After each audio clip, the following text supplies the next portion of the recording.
let's explore more of my Fakemon region, the Cornera region, and the cast of characters you can find within it.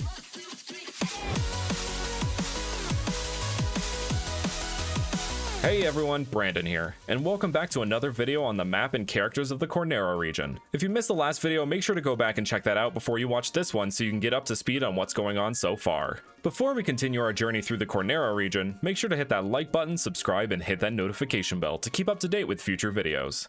Alright, where we last left off, we had just defeated Randall the Vandal of Team Echo. Now with your first victory over the evil team's leader, you head north to River's Cross, a little boat station that will take you up the main river that flows across the Cornera region. In said boat, you will journey northwest to the other boat station, River's End, which connects to our next major city, Bonneville Shores, and the gym held there. Bonneville Shores is inspired by the capital of Utah, Salt Lake City, and the lake next to it is of course inspired by the Great Salt Lake. In the Bonneville Shores gym, you would use your fishing rod to pull up a series of Pokémon that you would then turn in to answer questions asked by fishermen blocking the doors to the next room. I.e., you would turn in a Magikarp if the fisherman asked, what Pokemon evolves into Gyarados? This gym would be both a test of your patience and your Pokemon knowledge. Anyway, at the end you would reach the gym leader, Marshawn. Hello, Challenger! Can I take a moment to preach the word of our Lord Arceus?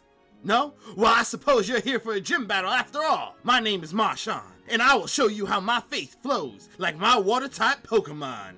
Marshawn, clearly based on Mormons, but also fishermen, would have a team consisting of Lantern, Whiscash, and his ace would be Amaterasu. After defeating him, you would receive the Fish Badge. You then would make your way south down Route 7 and take a detour to Route 8, as a group of Cornera and Slowpoke are blocking the way to Canyon Town. Route 7 is inspired by the Monument Valley in Utah and Arizona. On both Route 7 and 8, you would be able to encounter ground types, and also other Pokemon like Fantasy, Dwarf, and even a static Necromane encounter at night. At the end of Route 8 is the Dunes Resort, which is based on the many resorts you can find around Colorado, but also the Desert Resort from Unova. Since these are both US-based regions, I thought it would be fun to reference that here. After arriving at the resort, you would then see Zachary seemingly looking for something. Oh, hey there, Normie. I heard there's a secret spot in the resort that is haunted and has tons of rare, underused ghost-type Pokemon. If you find any, let me know. You can indeed find a haunted section of the resort, which has Pokemon like Mimikyu, Solfege, Wofi, and Shuppet. After this brief detour, you can finally make your way to Canyon Town, which is inspired by Flagstaff, Arizona. Before you enter though, Zachary will catch up with you and ask for a battle. But before it can commence, you will once again encounter Team Echo, who are trying to mess with those Slowpoke and get them out of the way, even turning one into a Shadow Pokemon before you and Zachary's very eyes. What'd they do to that Pokemon? That's totally messed up. Let's battle these freaks. You would team up with Zachary and battle the Team Echo grunts, with one of them using that Shadow Slowpoke they just created. We'll show you next time, kid. The power of Bonate's on our side. After defeating the grunts, the Slowpoke would disperse, allowing you to enter Canyon Town. In Canyon Town, you would once again be approached by the professors and tell them about your encounter and how they mentioned Bonate. Bonate, huh?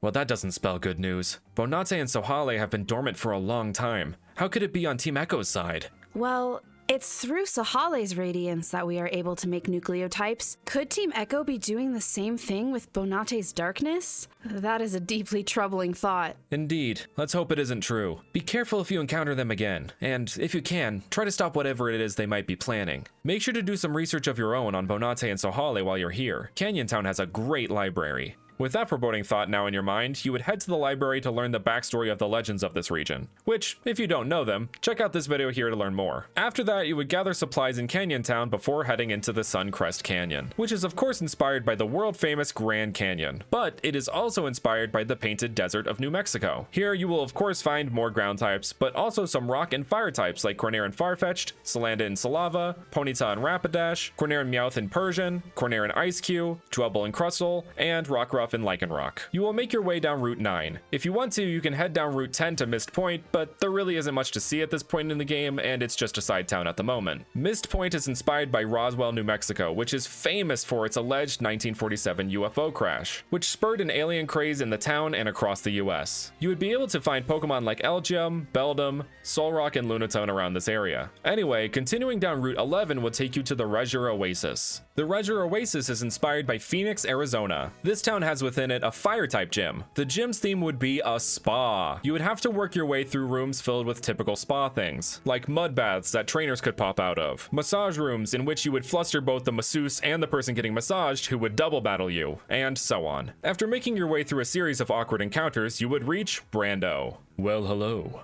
I hope you're feeling relaxed after enjoying what my spa has to offer. No? Well, maybe a sauna is in order. I'm sure my fire-type Pokemon could help arrange that. Maybe a fiery gym battle would help warm them up. Brando's team would consist of Pyrat, Rapidash, and Salava. If you picked up any of the many ground types along the way here, this should be pretty easy for you. Upon defeating Brando, you would receive the Melt Badge. While leaving the Regir Oasis gym, you would see a rather glamorous looking woman walking out as well, who is suddenly swarmed by people with cameras, and you can hear people screaming, "Kamaria, I love your work!" When you ask anyone in the crowd about it, they will respond, "You don't know who that is? That's Kamaria. She's one of the most famous fashion designers out there. She has designed for all the champions across many different regions. Diantha, Cynthia, Leon, Steven, they have all worn her work." After the commotion settles, you can leave the Regir Oasis. You could head west down Route 13 and reach the ruins of Ivory Sand, but once again, there really isn't anything to see at this moment. So we will head east to Route 12 and into Dead Man's Pass. This place would contain more ghost types like Cornera and Yamask and Minorigus, Cornera and Sableye and Tamai, Duskull and Dusclops, and Ghastly and Haunter. And within the cave portion, there will be more rock, dark, and sound types. At the end of this cave, Zachary will want to battle you once again. My team has changed a lot since we last battled. I'll win for sure this time. This time he'll have his Simi, a now evolved Gramble, a now evolved Striegel, and a Durant. Why can't I win? Why do you always beat me with those totally mainstream Pokemon? Is there something wrong with these Pokemon?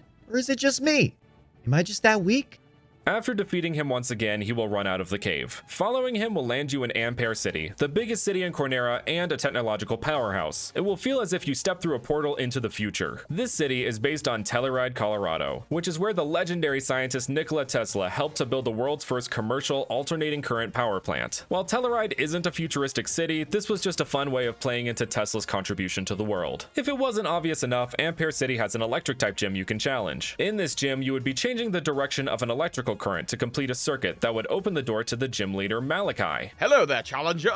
I am Malachi. My great-great-grandfather helped bring electricity to the Cornera region long ago. With my Pokémon by my side, I'll show you what generations of electric power can do. Malachi, who is a reference to Nikola Tesla himself, but also one of my favorite gym leaders, Watson, would have a team consisting of Jolteon, Denkirai, and would be the first trainer to have a Genos Pokemon, with Genos Sock as his ace. This could present a pretty big challenge, but once again, if you have one of the many ground types available at this point, you should be okay. Get used to important trainers having Genos Pokemon, because from now on, most of them will. After defeating Malachi, you would receive the Spark Badge. Right after leaving the gym, you notice some Team Echo Grunts, Randall, and that scientist you met in Gardana Springs? They seem to be heading up to the power plant north of Ampere City. This probably means trouble, so you had to check it out. Once you arrive at the power plant and make your way through it, finding some electric-type Pokemon along the way, you see the Team Echo Grunts and that scientist with some machine hooked up to the power plant, and it looks like it's sapping energy from it. Oh, hello there. We meet again. I apologize. I realize I didn't properly introduce myself before. My name is Evelyn, and I am the head scientist and admin of Team Echo. I am the first to discover shadow Pokemon, and I created this machine that can make and control them. Don't get in the way of my scientific claim to fame and glory, or you'll be sorry.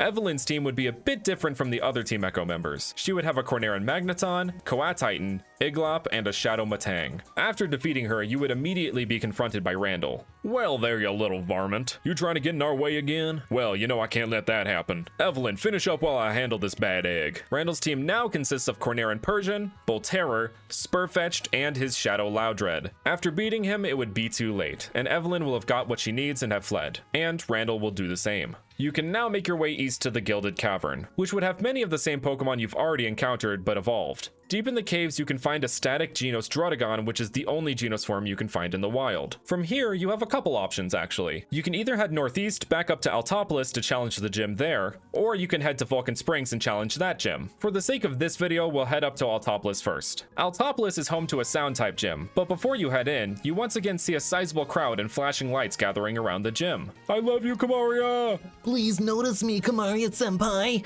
You see Kamaria getting out of a limo, and she notices you trying to get into the gym. Hello there, you must be a trainer. You're trying to challenge this gym, correct? I apologize for the blockage. I was just heading inside to hear Arya play. She is a good friend of mine and I love her music. I'll clear the way for you. Go ahead, I'll show Arya what you got. I'll be watching. You'll now head into the gym, which doubles as a concert hall. You would start backstage and fight different pairs of trainers holding different instruments. After defeating each pair, you would hear that the gym theme would have their instruments added in, until you would complete the orchestra and make your way to the stage to battle the gym's leader, Arya. Well done. You have brought together my orchestra that will now score our battle. My name is Arya, and if you couldn't tell, I'm a master of sound-type Pokemon. Prepare yourself for the most symphonic battle you have ever faced. Arya's team would be Geistro, Symphion, Exploud, and her ace would be Genos Audino. Upon defeating her, you would receive the Symphony Badge.